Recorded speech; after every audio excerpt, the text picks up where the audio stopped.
चेतन का जो पूरा परिवार है वो मूल रूप से राजस्थान के जैसलमेर का रहने वाला था, मगर रोजी रोटी की तलाश उन्हें छत्तीसगढ़ ले आई। आज एप्पी राजा की कुछ ऐसी अनकही कहानी मैं आप तक लेकर आया हूं जो आप सुनकर चौंक जाएंगे।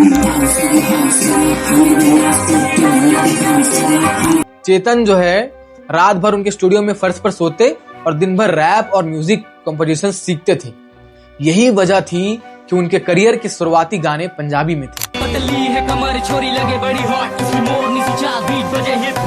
इन्होंने अपने करीबी दोस्तों और प्रशंसकों से हमेशा यही कहा कि तबीयत थोड़ी नासाज है, ठीक होकर जल्द लौटूंगा और नया धमाका करूंगा। हीमोग्लोबिन लगातार गिरता रहा। कमजोरी, चक्कर और सांस लेने में तकलीफ के कारण उन्हें बार बार ब्लड चढ़ाना पड़ता था। मोर तो जितना भी है, जो भी है, सब कुछ संगीत है। इस फिल्म के गाने के लिए एप्पी राजा को साइन किया गया और रिपोर्ट्स बताती है कि यह छत्तीसगढ़ी सिनेमा के इतिहास में किसी सिंगर या रैपर को दी गई अब तक की सबसे ज्यादा फीस थी।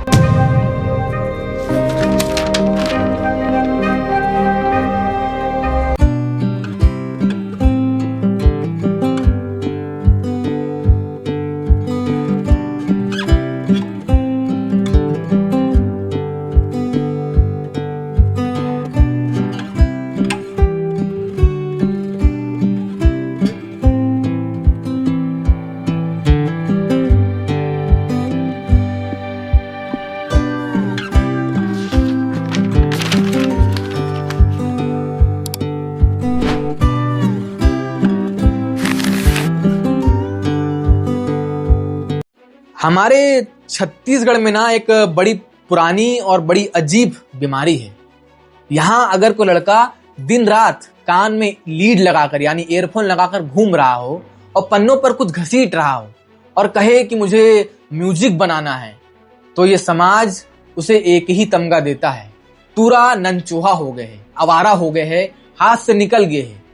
और अगर वो लड़का कह दे कि मुझे छत्तीसगढ़ी में रैप गाना है, तो लोग उसे हंसकर कहते थे, चल बे, रैपर तो केवल अंग्रेजी और पंजाबी में होता है, छत्तीसगढ़ी में तो सिर्फ कर्मा और ददरिया होता है और वही यहाँ के लोग सुनते हैं। लेकिन समाज की इसी सोच की छाती पर पैर रखकर बस्तर के प्रवेश द्वार यानी भानु प्रतापपुर से एक लड़का उठा।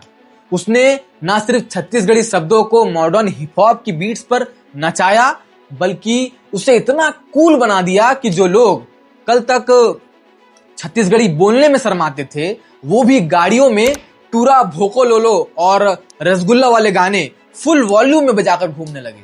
उस लड़के का नाम था चेतन चांडक, जिसे दुनिया ने एप्पी राजा के नाम से जाना। छत्तीसगढ़ का पहला रैपर। लेकिन नियति का क्रूर मजाक देखिए। जिस लड़के ने अपनी जुबान को एक नया तेवर दिया, वो महज 32 साल की उम्र में हमेशा के लिए खामोश हो गया। रायपुर के एम्स अस्पताल से जब यह खबर सामने आई तो पूरा प्रदेश सन्न रह गया। आज द लोक रस के इस विशेष वीडियो में हम एप्पी राजा की उस अनकही कहानी को खंगालेंगे, जो सूरत के कपड़े दुकान में 3000 की नौकरी और पंजाब के स्टूडियो के फर्श से शुरू होकर यूट्यूब पर 13 करोड़ व्यूज तक जा पहुंची।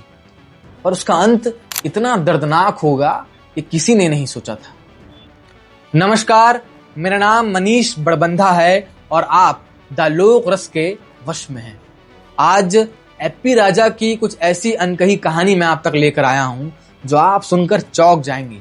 इस पूरे वीडियो को देखिएगा अंत तक।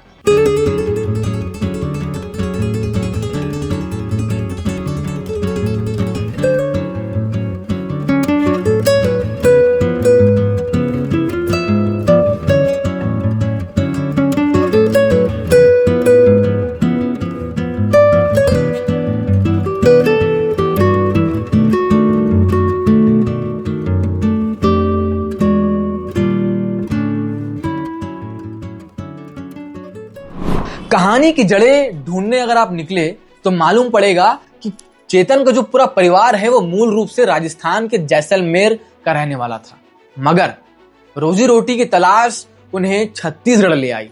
साल 1994 में बेमेतरा के नवागढ़ में चेतन का जन्म हुआ। शुरुआती पढ़ाई दुर्ग में हुई और साल 2002 आते आते यह परिवार बस्तर के प्रवेश द्वार यानी कांकेर के भानु प्रतापपुर में आकर बस गया।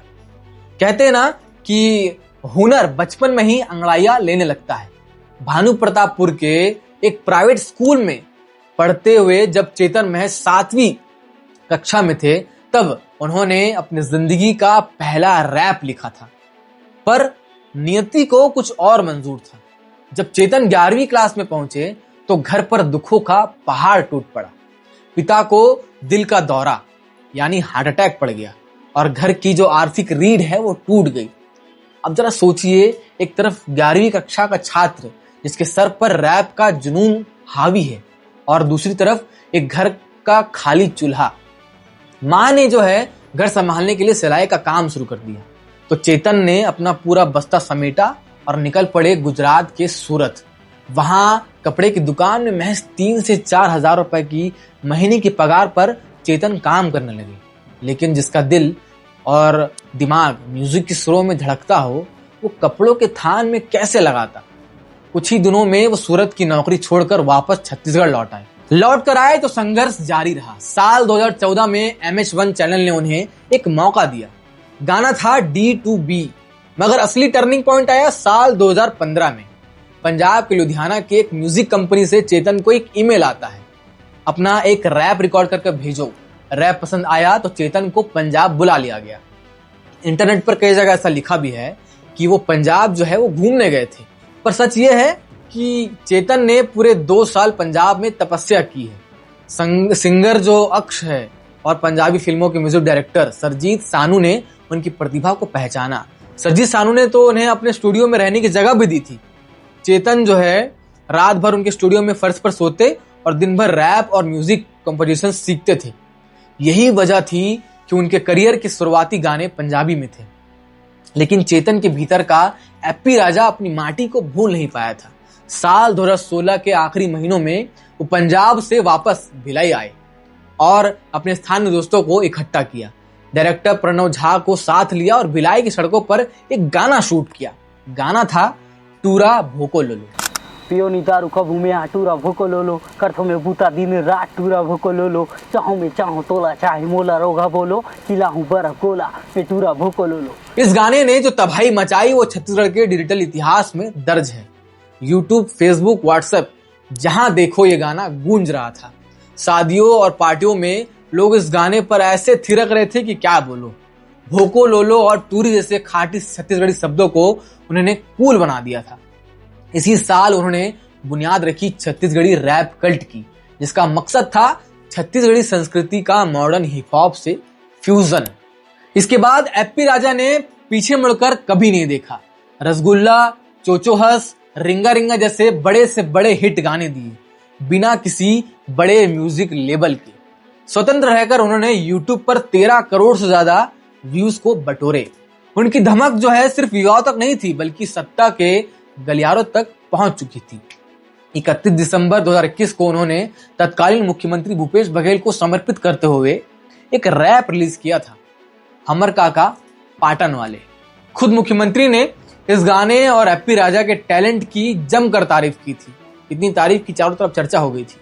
उनकी कामयाबी का अंदाजा आप इस बात से लगाइए कि साल 2022 में जब बस्तर के कदावर नेता शहीद महेंद्र कर्मा की बायोपिक बस्तर टाइगर बनने की घोषणा हुई, जिसे जितेंद्र साहू प्रोड्यूस कर रहे थे, तो इस फिल्म के गाने के लिए एप्पी राजा को साइन किया गया।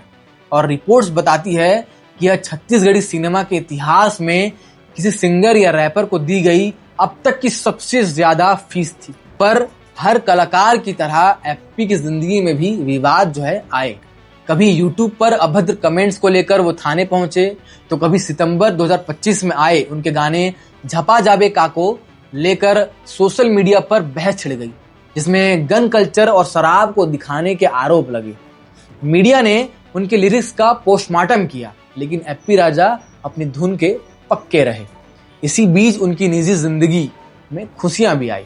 1.5 साल के रिलेशनशिप के बाद 2 मई 2022 को उन्होंने रानी चांडक से कोर्ट मैरिज और आर्य समाज रीति रिवाज से शादी कर ली।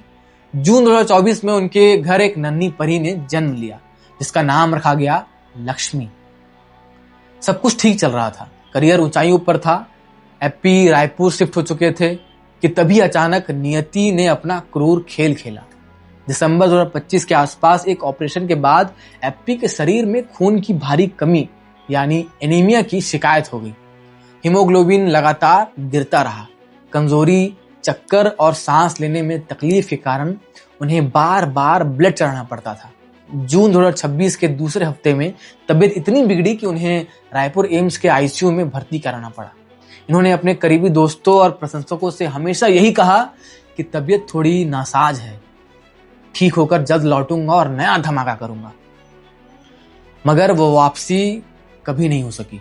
15 जून 2026 को महज 32 साल की उम्र में इस कड़क आवाज वाले रैपर ने हमेशा के लिए अपनी आंखें मूंद ली।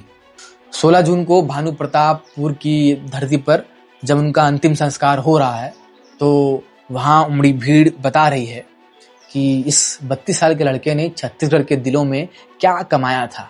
आज उनके पीछे उनकी पत्नी रानी और महज 2 साल की मासूम बेटी लक्ष्मी रह गई है। एप्पी राजा सिर्फ एक रैपर नहीं थे, वो एक मिसाल थे कि अगर आपके भीतर हुनर और जिद है तो आप सूरत की कपड़ा दुकान से निकलकर भी अपने पूरे राज्य का एंथम लिख सकते हैं। छत्तीसगढ़ी भाषा को एक नया और आधुनिक क्लेवर देने के लिए यह राज्य हमेशा के लिए चेतन चांडक यानी हमारे एप्पी राजा का कर्जदार रहेगा। द लोकस की पूरी टीम की तरफ से एप्पी राजा को विनम्र श्रद्धांजलि। आप एप्पी राजा के किस गाने को सबसे ज्यादा याद करते हैं हमें कमेंट बॉक्स पर जरूर बताइएगा और देखते रहिए द लोकस। नमस्कार।